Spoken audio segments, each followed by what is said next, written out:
So we will move back to our commission agenda first, and that is our introduction. Yes. So, I'd like to welcome our newest member to the commission, so Connie.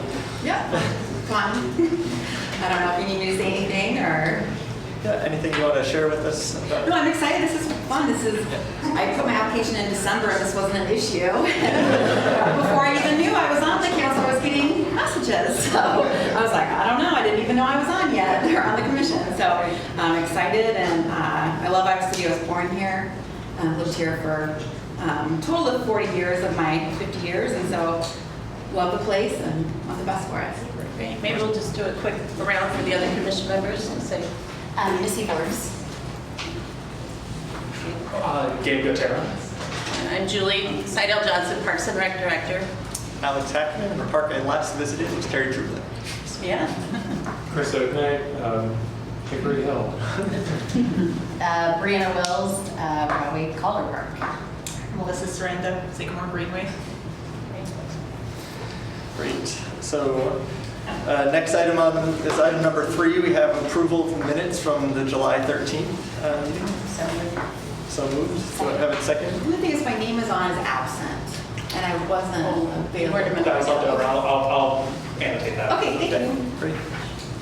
So we had seconded by Missy. All in favor, say aye. Aye. Any opposed? Thank you. So now is the time for public comment. So we saw a number of hands raised. When you introduce yourself, if you could please state your name clearly so that we can document it, as well as address. Is that correct? And name and city. And if you want to come up and speak, maybe talk right at the end of our table so the mic will catch you as well.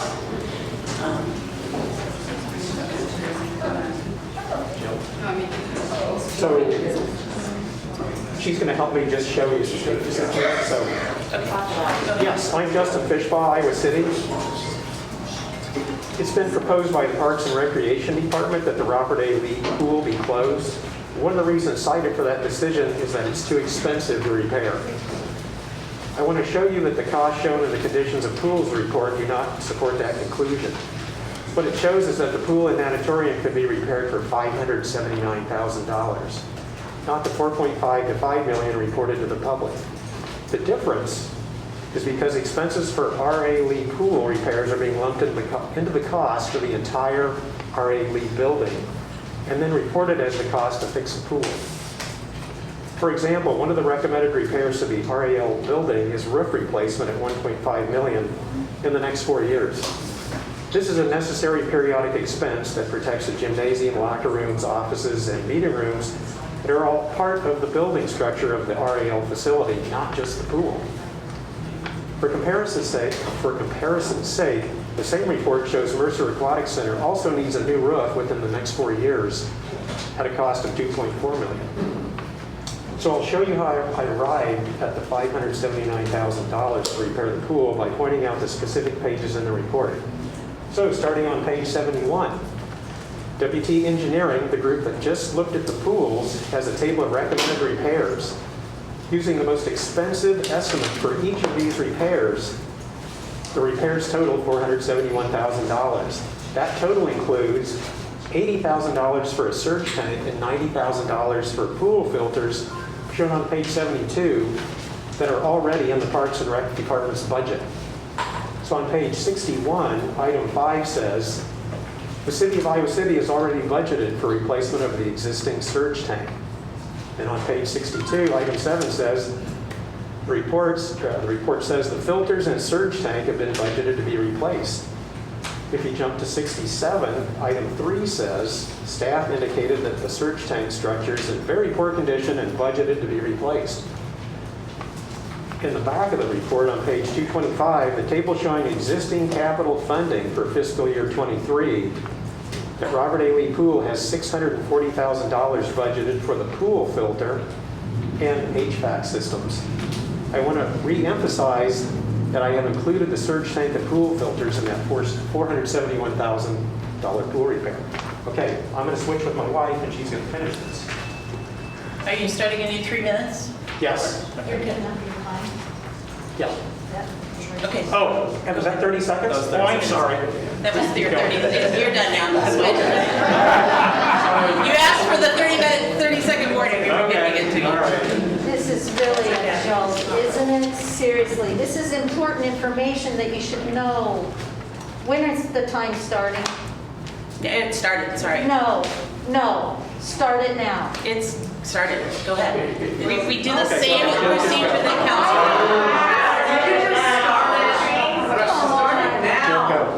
Where did you leave off? Right here. So, yeah, so the budget shows that. So if we go back to page 70, okay, go ahead. WT Engineering shows that their recommended pool repairs take place over a 5-year period with priority 1 items needing done within a year. Now, if you look at Williams Architect report, which just considers the building, you'll see that the key finding summary table at the bottom of page 83, that a total capital needed to repair the building is $4.1 million over 10 years. If it was done right now, it'd be $2.7 million. But at 10 years, it's 80% inflation rate, so that's how you get to the 4.1. It does not include the cost of WT Engineering estimate, but it does include the cost to the repair of the natatorium, which is the pool enclosure. If you look at the table on page 85 provided by Williams Architects, the left-hand side shows the description for each item of repair. If you look at the 5th to 6th lines from the bottom, you'll see those are labeled natatorium.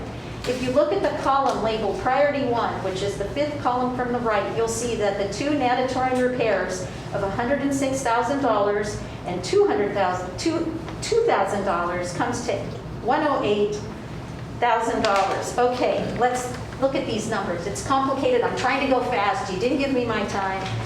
When you add the $471,000 that's from WT Engineering to the 108 from the Williams report, which is the building natatorium repair, you get a total of $579,000.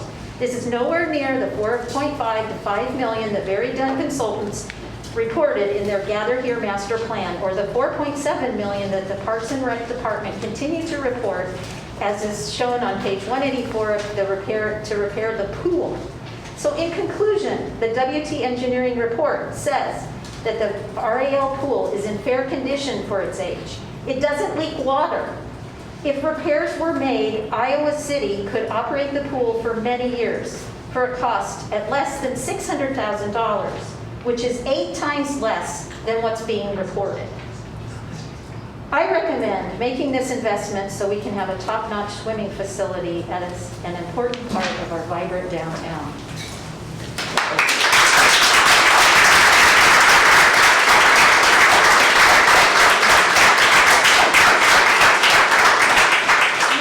May I add that for all of you in the audience, the commission received, you'll need to hand those out up here, please. The commission received that in an email along with the information that staff will be meeting with this group to talk about and explain all the things that they just brought up. So we won't get into that tonight, but staff has set up a time with the city manager and myself to go through each one of those to explain what they're saying and what they are asserting. So just want to let you know. Okay. She'll make sure the city attorney also has. Can I ask, will there be a summation of the points to go to us, just so we can kind of? There will be, Okay. yeah, and that's part of the reason why we're waiting until next month to have the discussion about the aquatic facilities and everything, is to give all this time for people to get their comments in. It looks like we have pickleball. All right. Yes, there's a few of us here from pickleball. If you could introduce yourself. Yes, good. I'm Dwayne Miller, one of 3 local pickleball ambassadors. Our primary task is to promote pickleball. You know, 10 years ago, if I mentioned pickleball, I'd get a blank stare. Today, it's more recognizable. Why is it America's fastest growing sport? Why is it exploding in popularity? One source gives these 4 key points. It's fun for all ages. It's easy to learn. It keeps you fit and healthy. And it's a lifetime sport. I like what one 54-year-old player said, who is now a pickleball pro. Pickleball is the only sport where my whole family, from my kids to my parents, can play together and have a blast. Please refer to my handout and you will see that the sports and fitness industry shows pickleball has grown 39% in 2 years. The bottom graph shows that it's nearly doubled in 7 years. This same organization reports that Iowa is among the states with the highest growth rate. This was new to me. Our region is growing at 30% a year, and that's more than other regions. Our local club, we call ourselves, as my shirt says, Pickleball Johnson County, and we have a membership of nearly 500. A couple days ago it was 495, and I'm ready to deposit 6 new members tomorrow. NPR reports cities nationwide are struggling to meet the demand for pickleball venues. So many, in fact, that the USA Pickleball Association is preparing and putting together a toolkit for community planners with guidelines and with cost estimates for building courts. Demand for pickleball facilities will keep growing. Please give us your support. Thank you.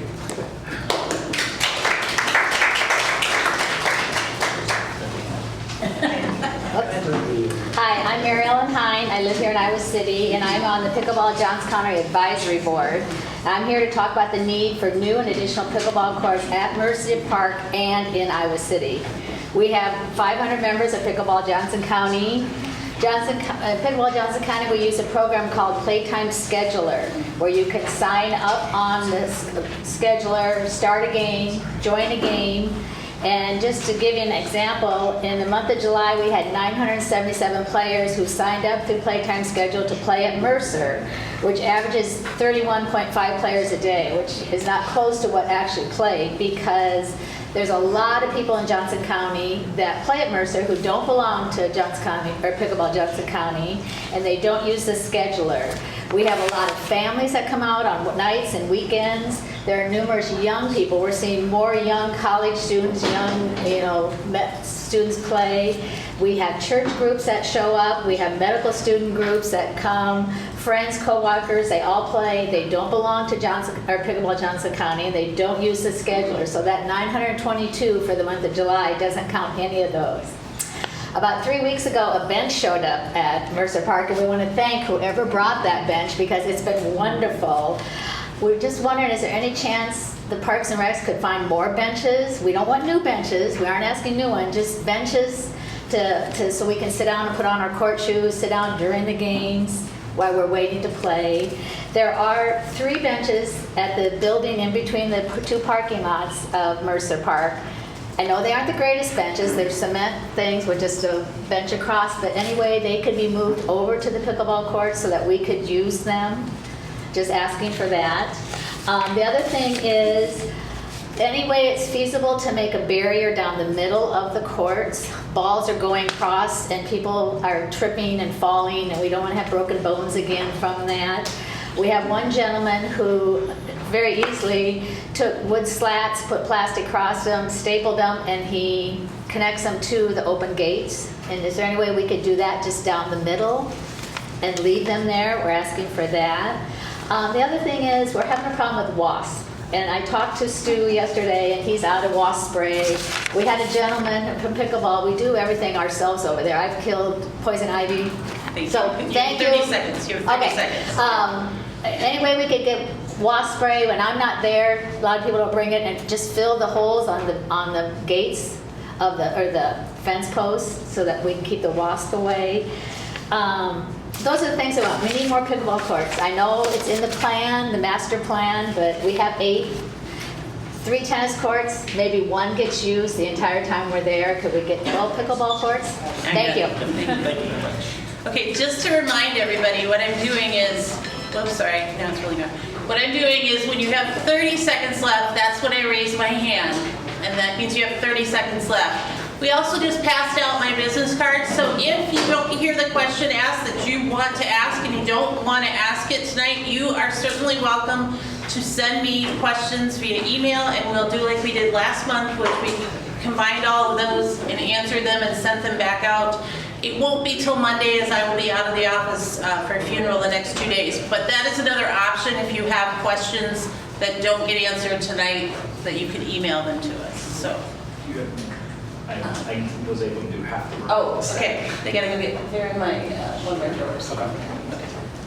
All right, Okay. perfect. My name is Myra Clark, and I live in Coralville. I am a member of the Pickleball Johnson County organization, and I am also a pickleball ambassador. And our job is to promote pickleball. What I normally do is give pickleball lessons, and when we get really busy with the 3 pickleball ambassadors, Mary Ellen Hine also helps us with giving pickleball lessons. The pickleball lessons are Monday, Wednesday, Friday, and Saturday. We've given them at Green State Family Fieldhouse, Mercer Park Outdoor Pickleball Courts, City Park in Iowa City, and we've also given them here in Robert Lee. This Sunday morning, we are giving pickleball lessons at the outdoor Coralville Courts. I offered pickleball lessons to the synagogue, Agudas Achim congregation, and I have 2 pickleball players that have volunteered to help me give pickleball lessons, Chuck Freeman and Jeff Ainselberg. I average about 4 new pickleball players a day, which would be 16 a week. The numbers are growing. We're going to need more pickleball courts in the future. You are welcome. I would love to give you all pickleball lessons. So it is to everyone's benefit if the city pickleball courts are well maintained and the amenities such as shaded rest areas, water fountain, and benches are provided. I have been playing pickleball for 13 years and I love it, and it's a lot of fun. Pickleball started in 1965 in Bainbridge Island, just a short ferry ride away from Seattle, Washington. Pickleball is the fastest growing sport in America. Thank you.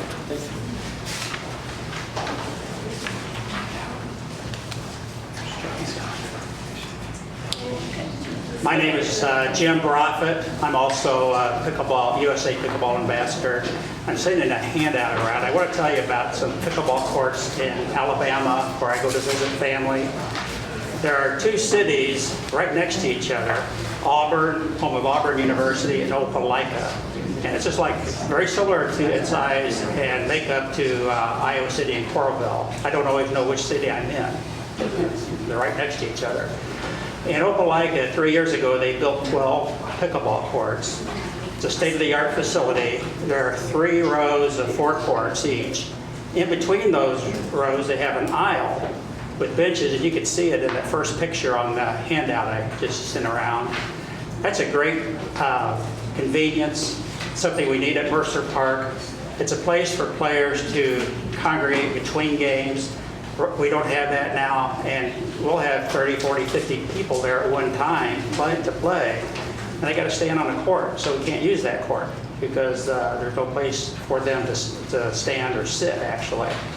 So that's a great feature. The other is there's a canopy over these courts. And so that protects them from sun, and you can play in the rain. I was there last September and played with my grandson in a pouring rain. We didn't get wet. So those are 2 great features, something I hope you will consider for Iowa City, the aisle and the canopy. This year they built 12 more courts just like those with the canopy. And that gives them 24 courts where they can have major tournaments, and they just had one. I talked to this city clerk in Opelika a few days ago. They had 800 participants come. They come from all over, out of state. They stay in hotels, eat at restaurants, bring their families, buy gas, buy clothes, other things. He figured that the economic impact from that one tournament would be $1 million. And he thinks that these courts are going to pay for themselves eventually. Anyway, I hope you will consider that kind of a thing for for Mercer Park or someplace in Iowa City. It's interesting, the company that built the cover over the courts is called Clearspan. They're headquartered in Connecticut, but they manufacture all their products that they use for construction in Dyersville, Iowa. And yes, I talked to them the other day and asked about because of our weather, the snow, et cetera, and they said there's no problem with that. They have structures that will handle that. So I hope you'll consider these two things, the aisle and the cover, and especially the aisle. Thank you.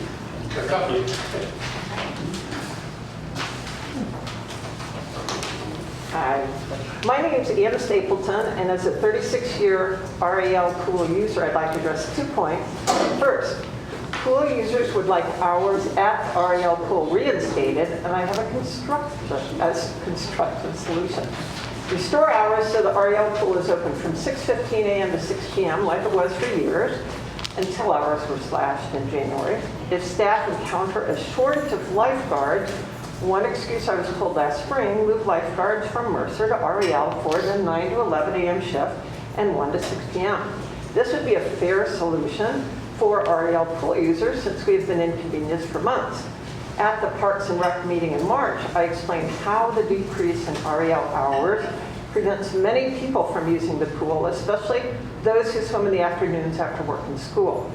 Currently, the REL pool is only open 4.75 hours a day, Monday through Friday, from 6:15 to 9 and 11 to 1.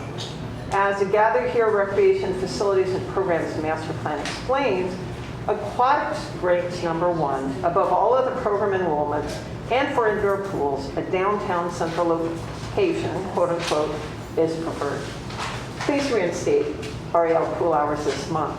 Second, I want to address the inaccurate and misleading representation of pool usage in the July 13th Iowa City Parks and Recreation Condition of Pools report. 5 categories of REL pool users are either undercounted or not counted at all, which greatly skews understanding of who is actually using the pool. First, the report omits the total number of people using the REL pool at any one time. In January, after I talked to Brad Barker to ask about the grassy cutting hours, I began counting pool users each time I swim. Different times, different days. The average number of pool users is more than 7 at the time I get in the pool, and many days the number is over 15. Other pool users have also been counting, and their numbers average greater than 7 users. The pool has 6 lap lanes and a deep water well, which accommodate pool users in a variety of activities. And nowhere in the report are the robust daily numbers listed clearly. Instead, the report is misleading and inaccurate, claiming to report lap swimmers separately from others, but even those numbers don't accurately reflect my experience as a lap swimmer. Also, multiple pool users come and go during any 1 hour. Second, aquasizers are undercounted, and yet classes regularly include 12 to 15 participants. In fact, I avoid going on the 2 days a week they meet since the pool is so full. Up to 19 in the pool the last time I attended class. I was there during their class. Instead, the report simply lists water fitness registrations separately, not the number of people in the pool or the number of days they attend.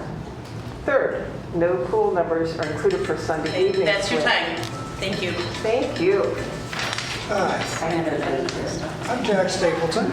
I also live in Iowa City. And if I say I mean my wife Ann, because she is the regular swimmer in our family. Third, no numbers are included for Sunday evening swim when many families attend. Swim lessons and special events during the year, so potentially hundreds of pool users are undercounted. Fourth, pass holders are undercounted. During Parks and Recreation Commission meeting of July 13th, tour pool facility is available on video. Matt Idell reports that unique pass holders are just counted 1 time in the month. So someone like my wife who has a pass is counted once, but she goes almost every day. From what I understand him saying, or what my wife understands him saying, an individual could use the pool every day of the week, but only be counted once per month. Fifth, ICPR staff and Red Cross training are not counted. That's an extremely important use of the RA pool for the community, for saving lives in our swimmers, etc. So in conclusion, Ann is puzzled, and I am too, by the continued inaccurate reporting of pool use despite easily obtainable data. For example, during the June 21st City Council work session, Julie Seidel Johnson said that, quote, "It's not uncommon to have 0, 1, or 2 lap swimmers for a greater portion of the day," unquote. But the RAL pool isn't open most of the day. And when it is, pool use is far higher than what's stated in that from my wife's experience. And that does not include lap swimmers, aquasizers, lap walkers, and deep well users. Likewise, in the Daily Iowan published July 6th, Emily Delgado reports that quote, Seidel Johnson said it is unusual to see more than 2 lap swimmers in the pool, unquote. That's neither my wife's experience nor the experience of others. Just this afternoon, today, in the REL locker room, a fellow swimmer told me that she avoids arriving at 11 during the week because all 6 lanes are full of lap swimmers, and she has to wait for a lane. I too have experienced lanes full of lap swimmers on multiple occasions. By the way, as a contract, Ann, went to Mercer at 1:30 this afternoon. Only one person was lap swimming, although this doesn't make the papers. Despite drastically slashed hours, and as pool users can attest, the REO pool continues to see robust usage, thus meeting community needs in an appealing, accessible location. The commitment to repair the warm water jewel would result in years of benefit to Iowa City residents, so please continue to fund and maintain this valuable, well-utilized community resource.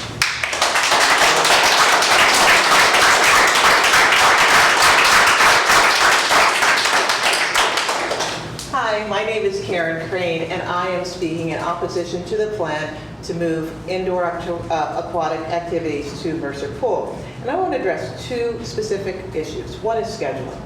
As a part of my job, I schedule. I make sure that we have the right room with the right capacity for the right event. And I ask Parks and Rec to give us a schedule. Let us know how are you going to merge all of the activities of the busy Robert A. Lee Pool with the activities of the busy Mercer Pool, which include lap swim, water walkers, aquasize, deep water aquasize, private swim lessons, group swim lessons, which shut down the pool, Red Cross training, junior lifeguards, staff and services, birthday parties, events like Egg Hunt, New Year's Eve events for kids, family night, and I'm sure there are lots of things I'm not even capturing because I don't know. But I want to see how it's going to work. Swim team. Swim team, that's huge. Huge. Iowa City Eels and City High boys and girls work out at Mercer. It closes down the deep water lanes. How is that going to work? Who's going to be excluded from the water and who gets in? Who decides? We'd like to see a schedule as you consider and before you make any decisions, because that is key. There were 23 of us in the pool this morning. I was one of them. We want to know how we're going to fit and when we're going to fit. And I think that's a reasonable question before you make a decision. Another thing I think you really need to think about is equity. The Robert A. Lee Pool is close to the Clinton and Washington bus exchange. Anybody who doesn't drive, can't afford gas, doesn't have a car, can get to Robert A. Lee. It's only 0.5 miles. Mercer, and I'm a bus rider, so I know this, Mercer is only accessible on one bus route, Towncrest. Unless you live on Towncrest, you have to transfer. If you miss your transfer, you miss your swim. If you can't drive, you miss your swim. So I think the equities are really important. And finally, I want to praise the city for something that it does that makes me so proud, makes me deeply happy. The free swimming lessons for low-income people. Swimming is a lifetime sport. Swimming is a life-saving sport. And what the city has done has probably saved lives because people are more comfortable and more skilled in the water. It's a special point of equity for people of color. It's a special point of equity for low-income people. And if you take the water away, you're taking that option of enjoying the water and surviving in the water. I thank you for your time. It's a life-saving sport.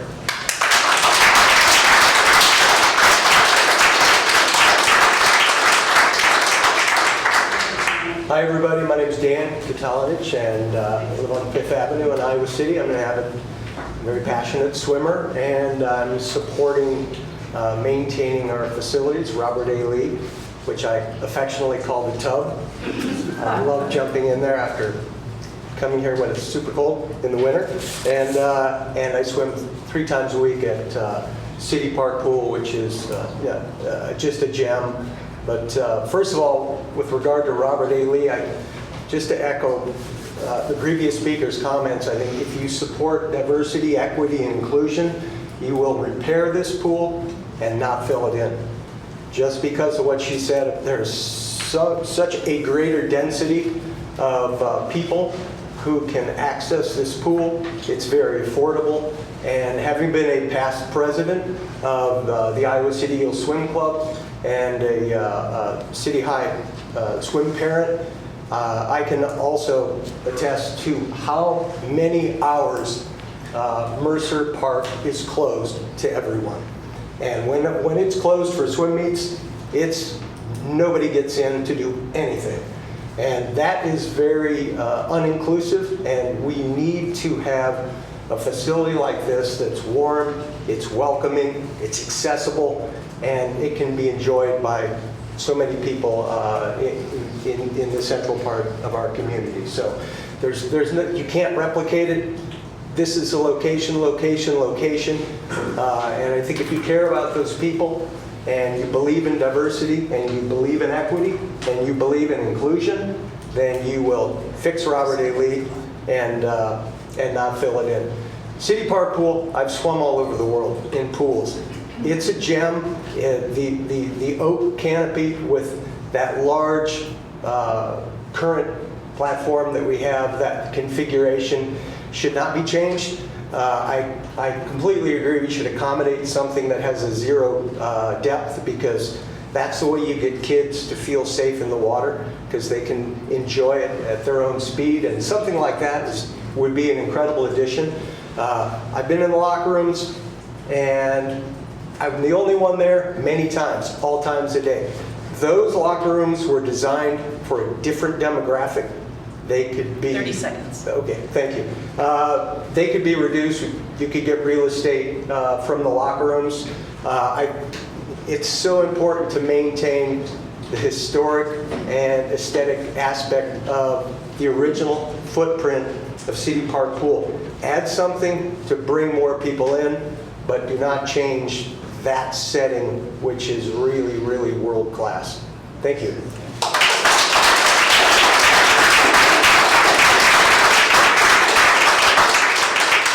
Before we begin, how many more are hoping to speak during the public comment portion? So just so we can... Significantly more than we asked at the beginning of the meeting. So, yeah. So it looked like 4. How many? I'm going to be short. That's okay. 1, 2. I'll be very short. I'll be very short. Okay. Great. Thank you. Ann Tabor, I live on Court Street in Iowa City, and I'm a swimmer, but I also have learned to play pickleball, so I was so delighted to hear these folks tonight come and talk about pickleball. It is taking over the world, so you got to learn, right? But they play mainly, as the ambassadors were saying, at Green State, the family field house. They charge a fee, which is quite a bit, right? If you're a pickleball player, you have to pay $3 to $5 each time you go in the field house to play. It's a revenue generating option. And I would say for Iowa City, that would be the case. And I would say that you should accommodate the growing pickleball, indoor pickleball need, and especially in the wintertime. Delighted to hear that they talked that there might be a toolkit available in the near future for cities to look at how to do this. I would urge you strongly not to fill in the pool, where I take 2 aqua exercise lessons or classes each week. It is a classic pool, and if there was more promotion, I would think you'd see more usage. You know, that when we started talking about not having the pool there, people were like, what, not having a pool at Robert A. Lee? That it's incomprehensible. And when you look at, I had a couple comments on demographics as we see more and more apartment buildings growing in Iowa City, downtown Iowa City, to take away some of the recreation opportunities that are here. Downtown, I think, is not a great idea also. So thanks for your time.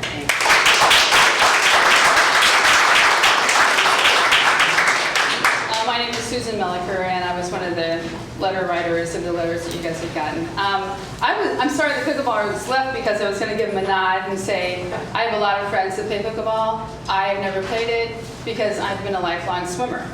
And swimming is also a sport that you can do with any member of your family at any age for your entire life. So just wanted to point that out. Many of my colleagues here on the Save the RIL Pool team have pointed out the usage numbers and the disparity in those. I'll just reiterate that. There were 22 people in the RIL pool this morning between 8 and 9 when we had aquasize. 18 of those were aquasizers. 2 people were swimming laps and 2 people were in the deep end. And that is typical. And people are not flocking to this pool because they've heard it's going to be closed. This pool has not even been open for a year post-pandemic, number one. I think it opened last September or October. So we're not even in that first year. And so things are just starting to come back. And people are just starting to come back to group fitness, from 2.5 years of nothing. So I just wanted to point that out as well. There was a gentleman by the name of Ed Stone who led this, I don't know what to call it, campaign years ago with the Iowa City School District called Two Fine Schools. And it was because he didn't believe they should build a third high school, okay? Well, I'm here to launch a new campaign called Three Fine Pools. I believe in this community, with 56% of the people in the survey saying that aquatics was the most important thing to them, that we can have 3 fine pools. And I do believe that we can accommodate the city park, the young families that want a ladder and, a slide and something else in a section of the area that the city park pool is already in, while leaving the aesthetics exactly the same of the rest of the pool with a 0 entry. I believe that we can update this pool, as Jill and Justin have so eloquently pointed out, financially. And I believe that, Mercer's already, been to Mercer a couple times this summer and nobody was there. But the city park's open, so I understand that. And the third thing I wanted to say is that it bothers me that I have a perception that you don't think that your vote matters, that the city council is going to do what they're going to do. And we've talked to several city council people, and one of them said, if 150 people did not come to the Parks and Rec Commission meeting, there'd be a development at Hickory Hill Park right now. So your vote matters. Thank you.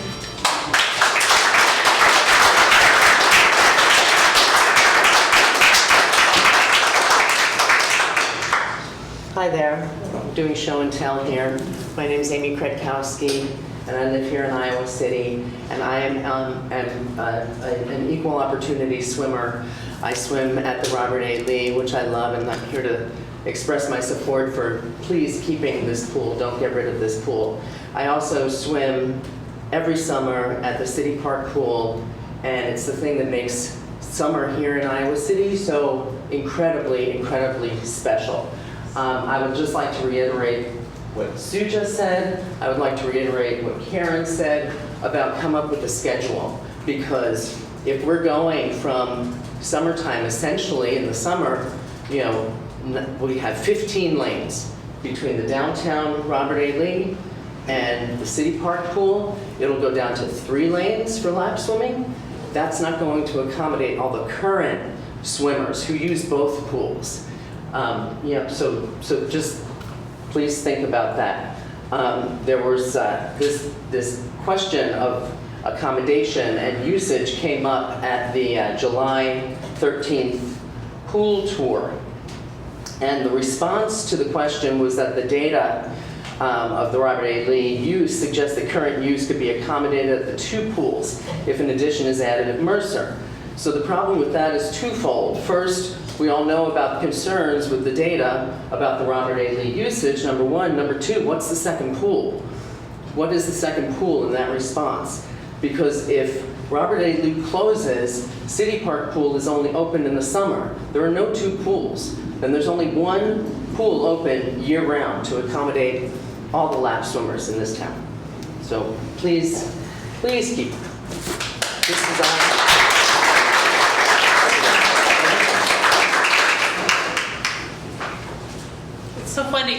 faces because I've had emails from back and forth from so many of you. To know who you are is awesome. You haven't had one from me. My name's Eleanor Steele, and I'm coming here pretty unprepared tonight. And I'm really coming here as a community member. I do not use this pool, but I want it to remain here. I actually was practically born in the water when my family moved here in 1967. I've been here almost as long as Sue. The first thing my parents did was get passes to the pool. We swam in this pool, we swam at City Park Pool almost every single day. We're on swim team. I don't swim now, but to me there's a more critical issue related to the pool and having the pool in the city center. I do come to you very biased. As I said, I used this pool a lot as a child. My family's church was right over here. My parents worked at the university. I lived a mile from downtown. I'm a townie. My husband owned a business 3 blocks from here for 35 years before he passed away. So I'm not just a townie, I'm a downtownie. And that, to me, is what's really critical. You know, sometimes when we hire consultants to help us figure out what to do, we already have a preconceived idea of what that something is. And I really hope that that's not what happened here. I feel like we didn't frame the questions appropriately to the consultant. Should the question have been, how do we keep this pool and make it more vibrant, make it more welcoming, make it a better place for what the community has become? People have already pointed out the reasons that that's critical, but I was reading an article before I came here, and there was a wonderful quote from Mark Cannon. I don't know if he's here tonight. You cannot put a price tag on what it means to keep a center in a town, to keep the heart and soul and the gathering space of a downtown. That's my bias. But it's also what we know is good business for communities. It's what draws people to Iowa City. And I'm wondering why we didn't look first at how to preserve this pool. It's ironic that the master plan has gathered here in the title, because that is what you do downtown. It's always been true, and it should remain true. If we want to maintain a way of life that attracts the diverse and talented community we all enjoy, we need to follow and listen to Mr. Cannon's words. Downtown is our heart and soul, our community builder, our equalizer, our economic engine, and what makes us a city to envy. Thank you.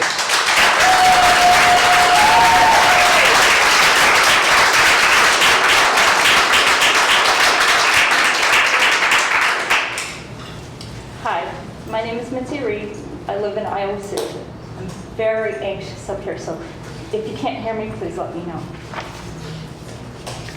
I wrote a letter that you should have received, but I do have hard copies that I would like to hand out if that's possible. I don't know what your procedure is. And they did receive them yesterday. But I would like them to have this hard copy. Is that okay? Leave them?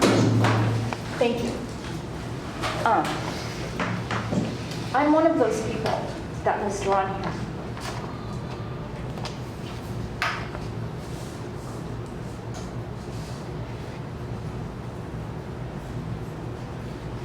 I'm very upset that I feel like I've been lied to. I worked for the government for 23 years and used my whole career to try to dispel the myth of government workers. And when I read this report, it makes me question the very reason that we moved here. For the lie to be stated on the front of this report that the pool is going to cost $4.5 to $5 million to fix, when that is not even remotely true if you look at the numbers that were provided in the condition of the pools report, that hurts me. These selective and flawed attendance data also continue to be provided by the department. I'm in the pool frequently. None of what they have stated on any of their charts has been my experience. Tonight, we're presented with a new chart. It has been represented that we're not going to talk about facilities today. On page 82 of the master plan, section 4, which is part of what you're reviewing tonight, there's a new chart with more new attendance numbers comparing swimmers per hour by month and facility. In the related text, it describes 293 total visits by pool swimmers in May 2022 to RAL. Yet, page 148 of the condition of the pool report indicates that the RAL pool had 714 passes were made. I'm asking that you all read my email, my letter that I wrote, since I'm not a good speaker. And I would ask you also to not rely on the summary of any of my comments that is provided by anybody else. I want you to hear my words. Please don't approve any portion of section 4 in the draft master plan that pertains to REL pool until the source of this new data is provided and we have had the opportunity to review and comment.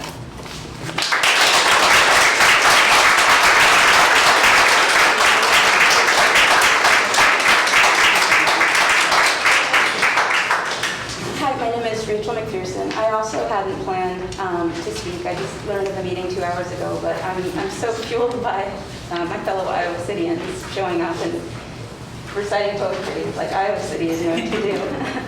I guess I just have a story about the pool. I also feel anxious and I'm emotional about it.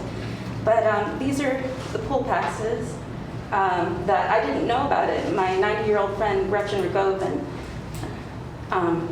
told me about it. She said it was free. I could just go down and get a picture. I like my picture, which never happens usually on a driver's license of sort. And we would go every week, sometimes twice a week, and she'd do her physical therapy, and I would also do my form of physical therapy, and then I would go 10 minutes longer than she would, and she'd go outside and smoke in the front. And she was 89 when we were going, and it kept her alive, and honestly, those are some cherished memories I have with her. She passed last December, the 27th, and I didn't have a memory of her. So I came back here and I asked the front clerk if she could maybe print off one of these passes of Gretchen, and so she did. So I carry this in my purse. What I will say about it is every time we went to the workout room, there were, of course, diversity, but there were black folk. There were black folk every time, and it made me feel so safe. Also, of course, in terms of age, there was diversity and able-bodied, and it was just, there were birthday parties, all the noises. It was exciting and safe. That's what I always felt. It's also an established place, like so many of our businesses used to be here in Iowa City downtown area, which is special. And a friend of mine said recently, she owns Utopia, she says, we need to ask the city, what do we want our downtown to look like? I think it's an important question because some of the old businesses are fading because of rent hikes, et cetera, and sales to people who might not have the community-minded spirit at the forefront. But it's special. Downtown Iowa City is special, and this is a part of Iowa City downtown. And so I would hope that how established it is, how much history, historical preservation, then that could be considered. And I just found out about the city park thing. Please don't touch that beautiful oak canopy, whatever it happens. It's so special, and we've cut down 10,000 ash trees recently. So you know how long it takes an oak to grow. Thank you.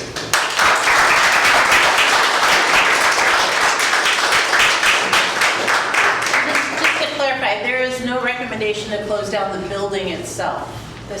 There's only a recommendation about the swimming pool, not the fitness area, the gyms, or anything else. Just so you know. My name is Mark Cannon, and I'm a sub tonight, and I'm also wearing glasses that somebody gave me, so we'll see how this goes. Did you know that Iowa City is where the butterfly stroke was created in 1934? Yes. And where in 1968 the city determined its citizens needed 3 pools. Since that time, Iowa City population has grown 60%, and Iowa Cityans continue to highly value aquatics. They ranked aquatics as the most popular activity in the master plan survey. Aquatics is one of the few activities you can do from a young age and all the way into your 90s and beyond. So I asked, why do we recommend closing the pool? It's been reported that RA pool has low use, but hours have been drastically cut and hundreds haven't been counted, all during the continuing COVID pandemic. It's been claimed that RA Lee Pool is too expensive to repair, but the architects and engineers themselves say otherwise. It's been suggested that there aren't enough lifeguards, but Kate Connell has created a successful junior lifeguard program that is a pipeline to lifeguarding jobs that help provide 150 lifeguards this summer. The proposed additional warm water pool at Mercer is expensive, has very limited use, and is not centrally located. It doesn't fill the aqua fitness needs that the pool already provides at half the cost. The community is on our side. As of this evening, we have more than 500 people who have signed on in support of our efforts to keep Robert A. Lee open, including some downtown business owners who know that swimmers who use the pool also get coffee, shop, run errands downtown afterwards. The RA Lee Pool is good for economic development. It helps keep our downtown vibrant. It has a value to our community that transcends the amount of dollars invested or the revenues gained from fees. Here's another question, this is mine.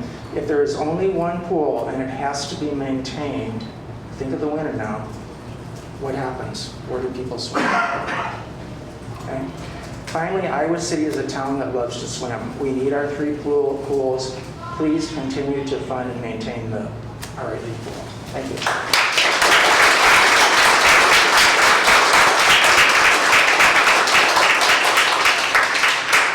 I will be brief.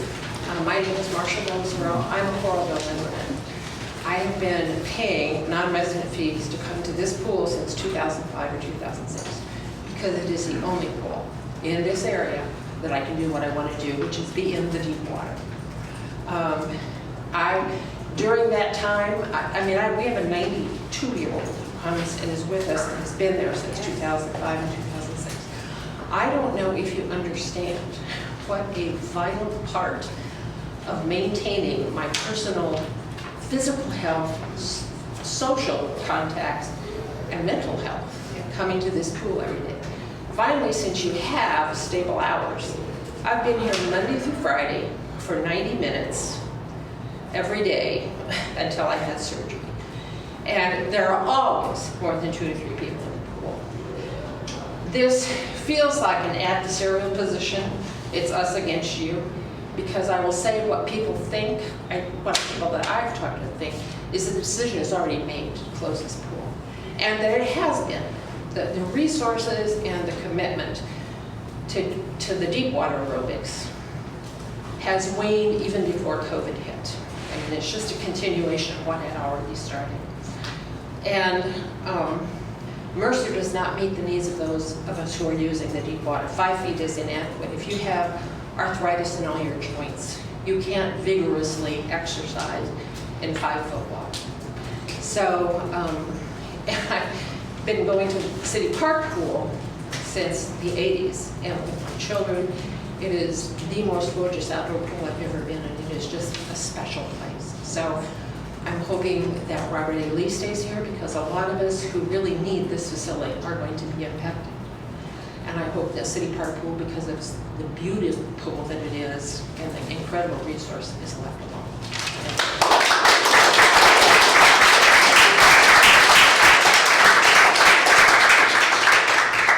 Hi, I'm Karsten Clark. I live in the city just up College Street. A year ago, we lived in a small city in Virginia, and my wife got a job offer to work at the university.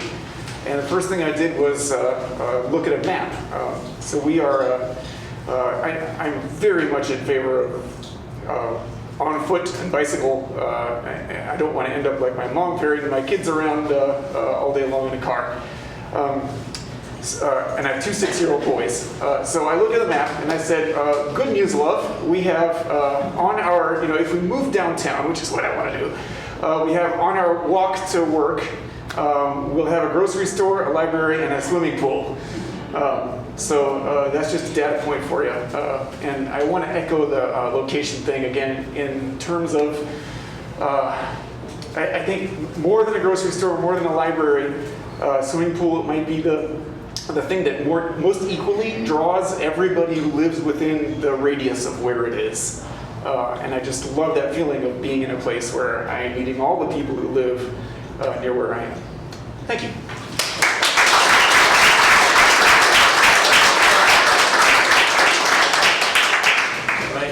With that, we'll close public comment and just want to express gratitude for everybody that did come out and for your words tonight. And definitely we hear you and thank you for your comments this evening.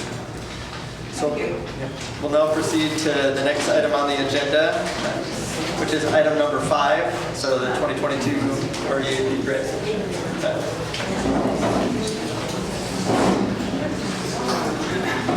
I'll give it a second to shake out. Oh, thank you. Thank you. Good to see both of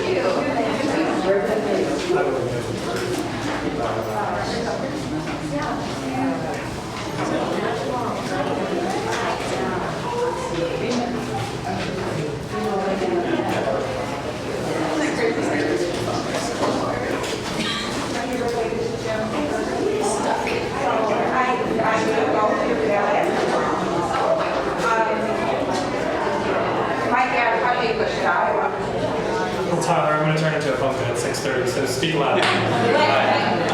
So we are preparing a REAP grant, and this round we're looking at a third phase at Hickory Hill Park. So this would be the northern half of the park this time. The previous 2 phases were in the southern half of the park. So we're applying for $200,000.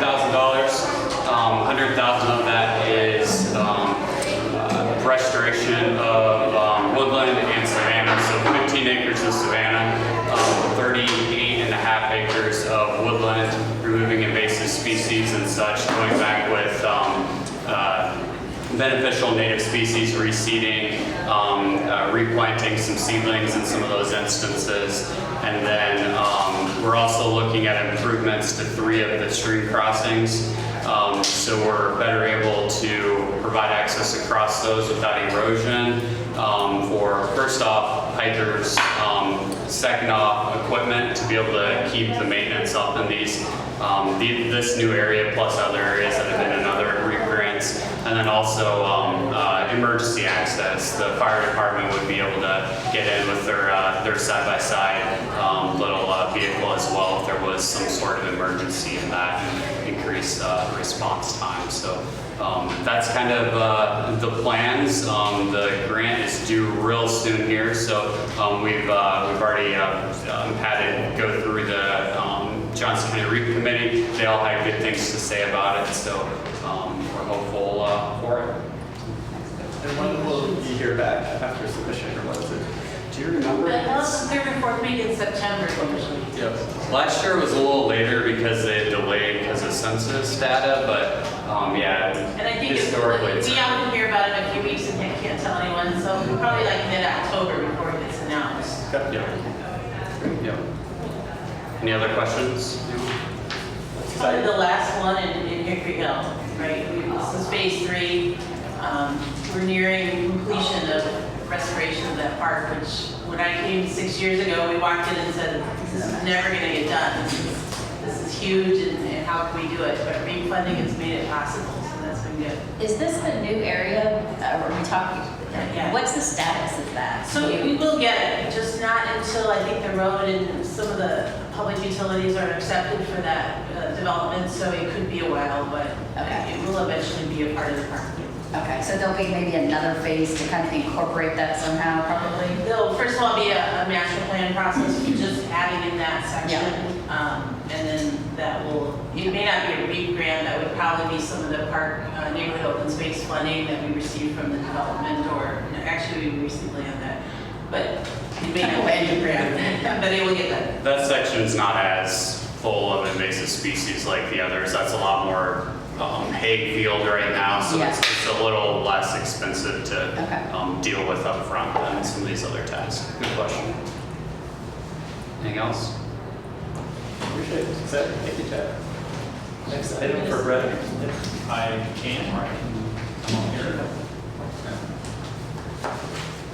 Just some stuff here. Thank you.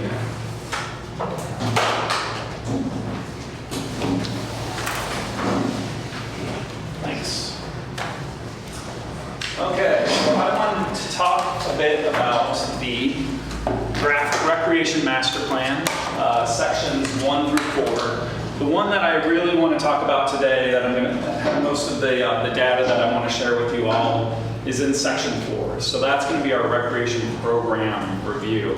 We've had a lot of attention on the facility side of this recreation master plan thus far, but we definitely want to make sure that we give plenty of attention to the recreation programming element as well, as that's really going to be what we house in these facilities moving forward over the next 10 years with this recreation master plan that serves as our roadmap.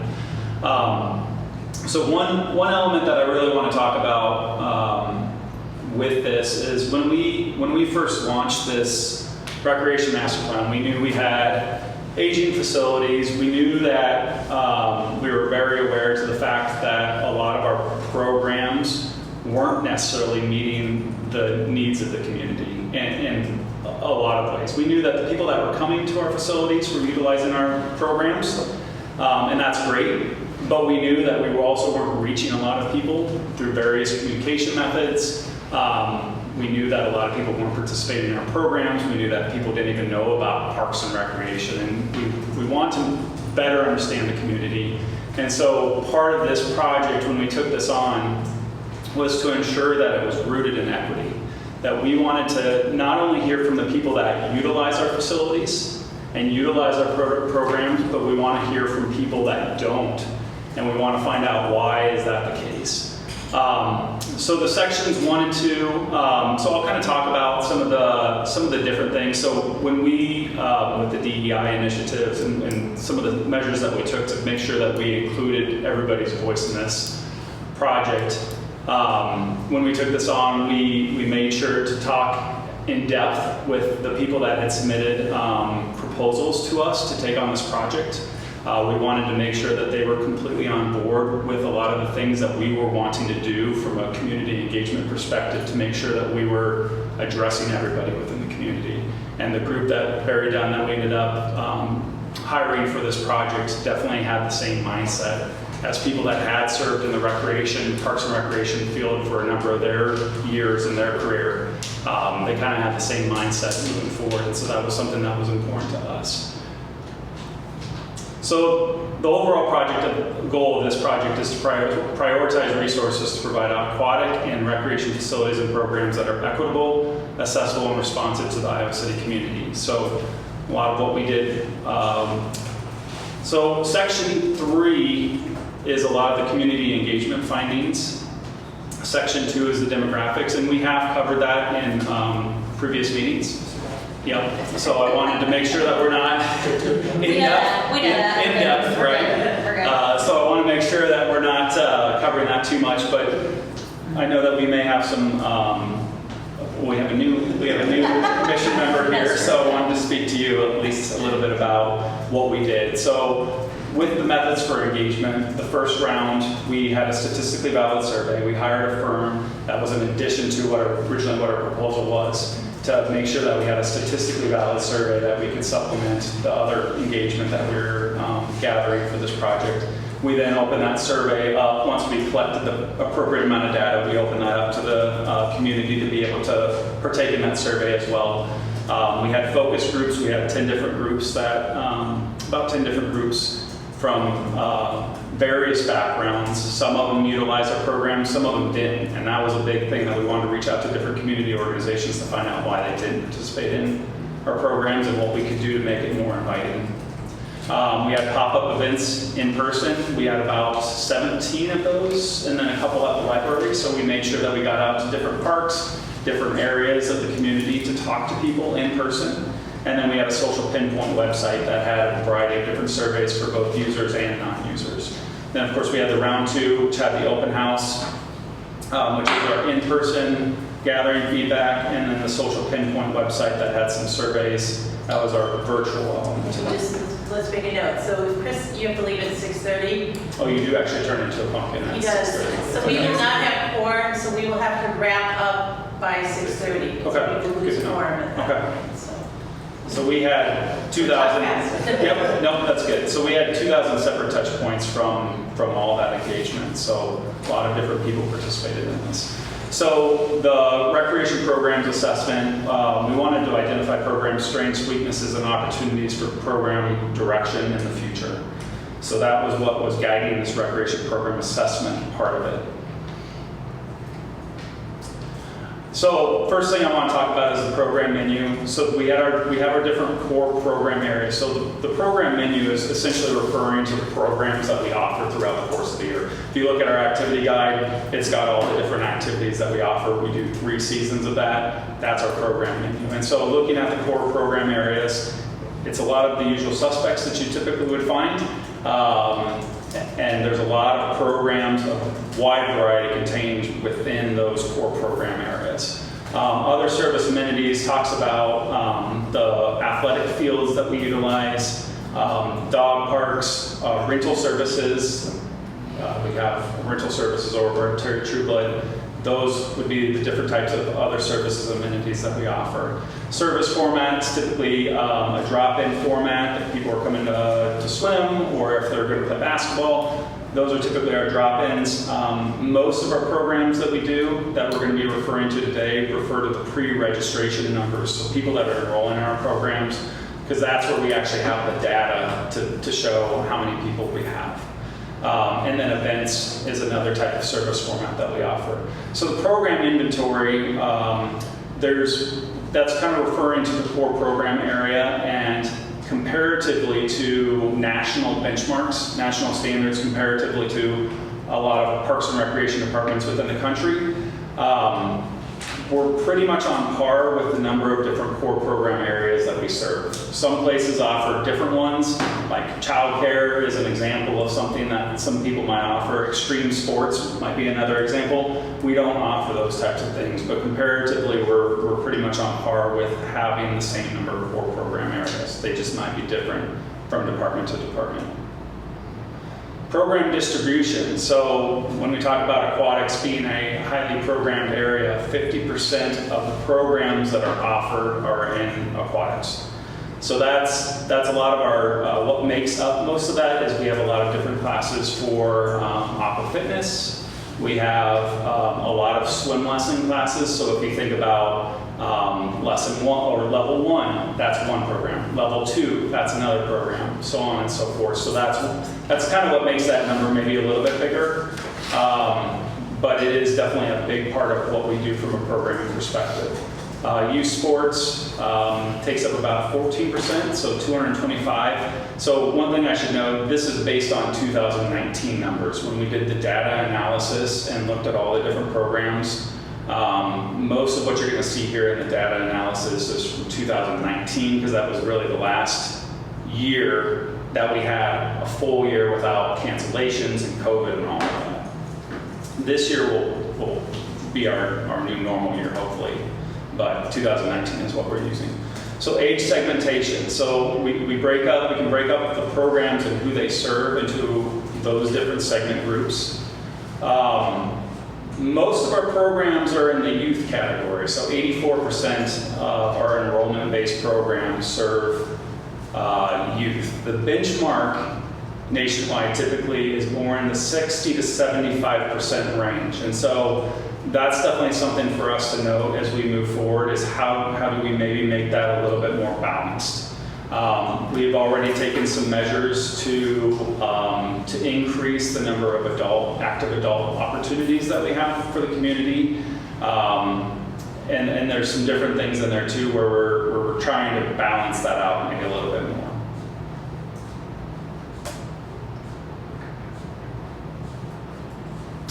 Okay, so program performance. So looking at the data, so this is the enrollment data that we had for the programs that were in 2019.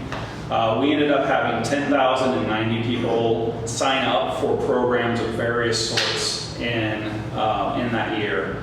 As you can see, our top three were aquatics at 25%, youth sports at 19%, and inclusive and adaptive programming was at 18%. Nationwide, the aquatics and youth sports, that's pretty much on par, I think, with what a lot of Parks and Recreation departments typically offer. The one surprising thing, and this is a very positive thing in my belief, is the inclusive and adaptive is generally much lower in terms of percentage of programs offered through Parks and Recreation departments nationwide. And so we are succeeding there in that we do have a lot of opportunities, we do have a lot of people that are participating in those inclusive and adaptive programs. Cancellation rates. This was high, and we knew this was high. We're working on this to lower this down. In 2019, 26% of our programs that we offered were canceled. This was before COVID. So 1 out of every 4 programs that we were putting out there, we were canceling. And there's usually 2 reasons for that. The first reason being that you're introducing new programs, you're not sure if they're going to go, you're throwing some things against the wall, see if they stick. The other thing is that that may cause high cancellation rates is you're not necessarily attuned to what the community is wanting, and you're putting a lot of effort and time and staff resources forth to making those programs, to doing the program, creating the syllabus, doing all these different things, and then not having it run. The benchmark is 12 to 15% being the most ideal. 20% is probably the maximum amount that you want to see. We have done some things in the meantime to make sure that we're being more mindful of the programming that we're offering to the community. There's a lot of different things that we hope come from this master plan also that give us more direction to what the community is wanting so that we're more in touch with them. And then also on the backside of that, utilizing different tools to make sure that we follow up with surveys and things of that sort. So I would say in 2022, we're only halfway through the year, but I would think that based on some of those changes that we've made, that we would be getting closer to that 20% or less at this point, but definitely some things that we have to work on. Of the 2019 figures, participant residency rates, we had 79% of residents, of people that were enrolled in our programs were residents. Actually, surprisingly, we had more people that were residents enrolled in swim programs. My guess would have been, I thought we were bringing more people out from outside the community for swim lessons in particular, but we're finding that that actually was not the case. Participant reach, you all saw the hotspot map in your report that kind of showed the university. There's not a lot of people that participate in our programs in this area, this downtown area, but if you go further out, there's different areas. We want to drill into that a little bit more closely as we get our final report approved, learn more about the different areas that may not have as much participation and how can we target those different neighborhoods to ensure that they're actually able to know about the programs that we have. We provide them the information and they can participate in our programs. To go along with that, another thing that we would want to promote, if we find that income is sometimes a barrier to participate in those programs, we want to talk about our Rec Assist and get that information out to those neighborhoods as well. And free bus passes, yes, thank you. Our Rec and Ride program. In a financial review, one of the things about Iowa City is that we're not necessarily as concerned with cost recovery on our different programs. We want to try to find ways for people to be able to participate in these programs, and that's why we're heavy advocates of the Rec Assist program that takes out 50% of people's passes and program enrollments. But with that said, the department's goal is around 40% cost recovery, and in 2019 it was 39%. I believe that 2018 was like 37.5%, and so it is around what the department is generally looking for. So we had a couple of tasks for our staff. So the first one was a life cycle analysis, looking at the inventory of programs that we had back in 2019. we wanted to assess, are these programs growing? Are they becoming stagnant? You know, so if they're stagnant programs, that affects our cancellation rates. What kind of marketing are we doing for our different programs? So those were the different 4 phases there that our staff identified as being included in those different groups.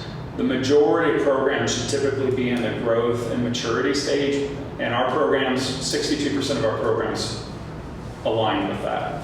19% in the decline stage is somewhat high. That's typically when you got to look at repositioning your program or canceling your program altogether, not offering it anymore. And so we had a high number in 2019, which also probably explains the high cancellation rates that we had. To go along with our DEI initiatives, this was one of the things that we challenged the consultants that we had to be a partner with us in this journey as we tried to figure out more ways for us to be able to assess if our programs are meeting the mark from a community's perspective, and if we're engaging the community at the level that we need to be engaging them. And so they helped us create this matrix that we used. This was also a staff identified where we looked at each one of our programs and looked to see if they fall in one of those categories. And so that's kind of a summary there of what they were asked to look at, several factors in diversity, equity, inclusion, and then those were our highest and lowest scoring factors there. One of the things that we'll want to make sure that we're doing moving forward is establishing goals both within our recreation division and department-wide that'll help move the needle towards greater equity and program opportunities for the public. Similar providers was also looked at as part of this recreation master plan. There was 9 key similar providers in the community. Those are different organizations that offer similar opportunities to ours, so we just want to make sure, are there partnership opportunities, are there gaps to be filled, and we want to make sure that we're not duplicating services if we can avoid that. Community needs and assessment alignment. So this is where, so we've been talking about the data side of things. We've been looking at how the data stacks up. Now that we have the data, we bring in the observations from the community engagement perspective. So as a reminder, that included all the different aspects that we had for gathering community feedback. And so here's some of the highlights, some of the observations that were made. One of the questions that we wanted to make sure that we were asking the public is, do you feel welcome? Do you feel invited to come to the recreation centers? Do you feel welcome to come to our swimming pools? Or is that a barrier to people? And if it's a barrier, what is the reason for that? And so we asked some very pointed questions in our surveys. And we actually found in the survey, that the statistically valid survey, that most households actually felt welcome in our facilities. There was some that expressed a desire to continue offering recreation opportunities that promote a sense of community, belonging, and inclusion of diverse cultures. And that's something that we agree with. We want to continue doing that as well. Some of the focus groups, and these were what we found with the focus groups, there was a lot of organizations that hadn't had ties in with Parks and Recreation for quite some time, or maybe ever. Especially with some of like our social services groups and nonprofit groups that we asked to be a part of that. And some of them stated that there was things that we could do to increase diversity of staff, and a variety of different things that we could do to make people feel more welcome here. So that's going to be something that we're going to look more into and want to make sure that we're hitting the mark there. STEAM programming is one of the types of core programs that we offer. From the statistically valid survey, it was interesting here. 1 in 11 people said that that was one of their top programs that they wanted, one of their top 4 programs. However, 72% of the households in that survey, same survey, with unmet needs in STEAM programming continue to place an emphasis on STEAM. And so they didn't feel like their needs were being met in that area. So that's identified as one of our gaps that we need to fill. Same thing with nature programs. The statistically valid survey, people said that that was one of the things that they definitely wanted to see more of, nature and outdoor programs. And it was estimated from that survey that there's 8,600 households with unmet needs in that area. So there's a huge opportunity for us to expand our nature and outdoor programming to better meet the needs of the community. Youth sports, 63% from that survey who had a need for youth sports indicated that their needs were fully or mostly met. And so we do seem to be, for the most part, being able to provide what people are wanting there. We do have opportunities to somewhat stray away from some of the traditional sports and be able to continue to look at more like lifestyle types of sports and other opportunities that can be provided there. Pickleball, yeah. We actually have done a try pickleball class a couple times, and we actually had to cancel that. But we're going to look at different timings for that. Aquatics, community engagement, 31%. So this was our pop-up events that we had. 31% were interested in aquatics programming, and that tied for our top interest that people indicated that they were most wanting to see. The survey had 55% of households had youth learn to swim programs were being met. There's a lot of people that 45% of people not having their youth learn to swim needs being met is a big deal. And that's something that we definitely want to continue to address. So that's listed as one of our gaps to fill because there's definitely a strong interest in the aquatics programming side of things, but then people indicating that their needs aren't being fully met. Farmers market, not surprising, a lot of people indicated that that was one of their most important activities in the community. And most of them said that their needs were being met in that department. And that's something that we definitely pride ourselves in the farmers market. So it's great to see that. Adult fitness and wellness. So we don't actually have a lot of opportunities here currently. And this was definitely the case back in 2019 with the data where I think 1.2% of our programs that were offered were in fitness and wellness. And so we almost had 11,000 households, that's estimated from that statistically valid survey, that have a need for adult fitness or wellness programs. So that's definitely something that we want to look at. We also had a lot of people indicating that they wanted a indoor walking or jogging track.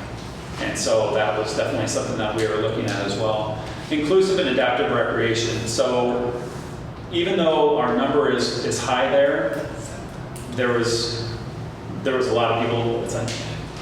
So I'm sorry to interrupt you, but I have to leave in 7 minutes, and then this whole thing just goes away. Okay. Or I guess you can continue to meet for informational purposes because. Are you looking for us to vote on anything? No, this is informational tonight to get any comments. Perfect. So before I leave though, because I don't think you're going to have time to wrap this up. I can wrap it up. Because I would like to move to item number 9 before we depart, which are items for the future agenda. Okay. I can wrap it up here. So the observations was really the biggest thing that I wanted to touch on because this is how it ties in the data that we have for program enrollment with the community engagement. So inclusive and adaptive rec is the other gap that we have to fill where there's 2,500 households that said that their needs were not being met in that area. Let me just double check and make sure that there was anything else that I wanted to for sure share. There's a lot of opportunities for us paying attention to trends. And then we do have programs and service recommendations, which that is in your packet. So feel free to look at those. And those are going to be some of the things that we're going to be looking at moving forward for goals for our department and division. And then we're also looking at some key performance indicators. So that's going to be something that we're going to be looking to develop to make sure that we're tying what we're doing moving forward in with what was stated in the recreation master plan. Thank you. Yeah. Sorry, I just didn't. No, you're fine. I didn't think more than an hour and a half was Can we just jump to item number 9? Yeah, so 2 things that I'm kind of coming away from this meeting. I know we're not talking about the facilities, at least it's not an agenda item, but based upon all the stuff we talked about, I think we're going to need to talk more about the facilities issues. So there's 2 things that I want to know more about. I appreciate that maybe you're having some meeting in the interim between today and the next commission meeting. Is that accurate? Yes. And who is that with? So that's with, I think, 4 or 5 representatives of the Save Robert A. Lee Pool group, and myself and Jeff Erlin, city manager. So our intent is to walk through their concerns, provide information, some more, yeah, and that'll be summarized for all of you after that. Yeah, so the two things I would like to put on the agenda for next time for you to come back and explain. I want to know about the budget variance issue between the like $579,000 on one hand to like nominally fix the pool, and the $4.7 million to, I guess, fix the pool plus other things.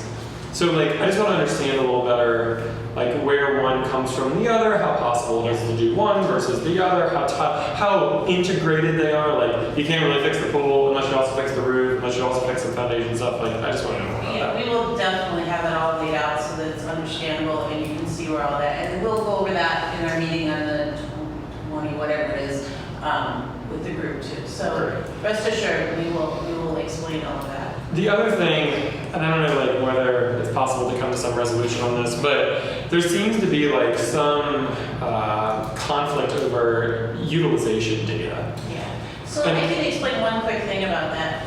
The reason that we started reporting the number of lap swimmers only at Robert E. Lee is because if you remember 2 months ago, that was the biggest concern. Everyone was saying the lap lanes are always full. So because of that, and because we were told by the public was telling you that our numbers from our front counter weren't accurate, that's why we started just taking snapshots of actual lap swim numbers in the pool, using the security cameras really only look at those lap lanes. I can't see the wading pool, I can't see a couple of the other areas, but it gives us a great snapshot of actual swimmers in the water. Does that exactly match our entrance data? No, because we're doing it at prescribed times just to give you an idea of whether the 6 lap lanes are being used or not. Not completely scientific, just giving you those snapshots so you can see that throughout the day at these particular times, this is the number of bodies moving in the lap lanes. We don't count Aqua Fitness because A, I can't see the entire area where they're at, and they're a registered program. So it was done primarily because the assertions being made were the number of lap swimmers in the lap lanes was too much for the pool to handle. And so we're giving you accurate visual counts of actual swimmers swimming. Okay. Not deep end, not any of those other areas. We know that. In the interest of time, we'll continue. Yeah, that was it. Those are just the two things I wanted to like, and maybe you could say more about that, the utilization data counting later. I mean, I guess like, if I was, speaking out loud, like, I hear on the one hand, this is what we did, this is how we did our counting.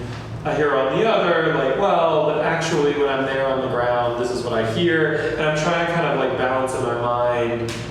And then you hear like kind of a third comment, which is sort of like assumes bad faith, like you cooked the books, you cooked the numbers. I kind of find that a little offensive. I mean, these are like public servants, and I'm not going to impute like fraud or malfeasance on their part. So if I kind of like put that to the side, which I sort of disregard completely, is how much distance and daylight is there between your counting and the methodology that you're using to count and data, which comes from people who are actually in the pool? How far apart is that? And is there a way to like get a more accurate picture in the middle? Because of course, like part of the argument is the pool gets used a lot, and actually, you can justify based on how much it gets used to invest more money, whether it's like 4.7 million or 600,000, whatever. I'd love to know more about that. But if there could be like less daylight between those two, and like maybe try and understand a more accurate count, that would be helpful for me. And I think from like all of the pools, if that, from all 3, just so we can kind of compare that too. But I would kind of like raw numbers of people walking through each door. So you have that in your packets, except for Robert E. Lee, but I do have that information now. We've started pulling it from our ActiveNet as well. So from now on, every month we'll get a report of the 3 pools. So we can definitely go through all that. And that's part of what we plan to go over with the group when we meet with them. It's unfortunate that didn't happen before this meeting. Yeah, anything else from other commission members for I just next have report before we this forum here? One quick question, because a lot of questions or comments or whatever were about like the diversity of populations being able to utilize the facility because it's such a centrally located. Do you have data? Are diverse populations coming here to use the facility? Yeah. Or, you know, I mean, I think that that's We do have data on that that we can show you. They're actually going to Mercer, but we can show that. Especially Yeah. And is there anything as far as the pickleball? Like, it sounds like there's some little quick fixes that can make a big difference. Like, is that? So there is, I forget the dollar amount, there is a project for 2023 for the pickleball courts at Mercer.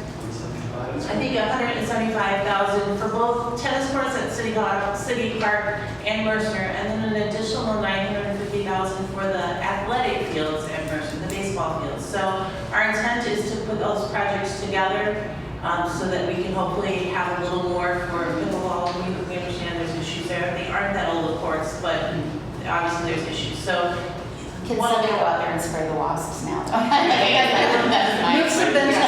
can quickly cover quick fixes. We patched all the cracks in the last month. We put up new wind screens and slats to try some new things out. And we actively sprayed wasps everywhere in the whole system. That's why we must have been out of wasp spray today. But we're actively addressing those. And we put the one bench there. If we find some others, yes, we can add more benches. And like every project, right now we're getting this consultant on board, and there will be outreach meetings to all the user groups, pickleball groups, the school district, in that case, the baseball teams, to really design the project. Thank you. All right, with that, we appreciate all the comments and we've closed the forum. So, unfortunately, but appreciate all the work by staff and all the feedback. So, motion to adjourn.